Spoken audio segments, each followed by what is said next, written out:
My father was born at the end of the year 1925 in Madrid, Spain. He was the oldest of 5 children. The family lived comfortably in a double flat. My grandmother was a seamstress and a housewife. My grandfather was an accountant, a mason, and a proud member of the anti-clerical intellectual left. He worked in the government during the time of the Spanish Republic from 1933 to 1936.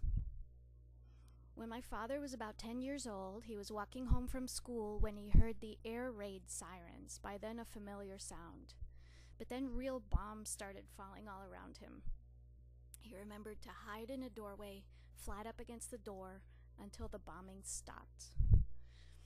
Life quickly started changing. Over the next 3 years, Franco pushed the Republican government out of Madrid to Valencia, and then out of Valencia to Barcelona.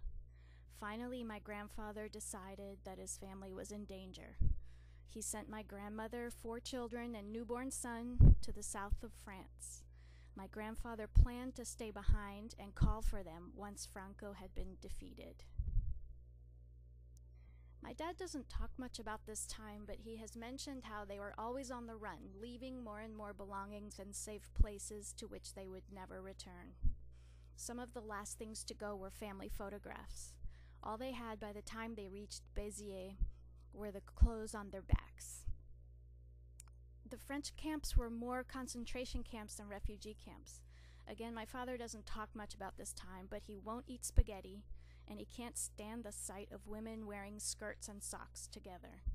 He was sent to live with a French family and go to school, a miserable experience similar to that portrayed in the movie Au revoir les enfants.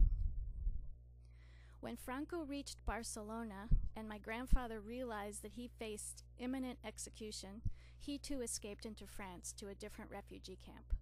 Eventually, the family reunited, and in 1942 ended up in Mexico City, where the Spanish Republican government in exile still had strong hopes of returning to Spain. Although this dream never materialized, my father remained an exiled Spaniard at heart, and this has informed his writing and his philosophy of life to this day.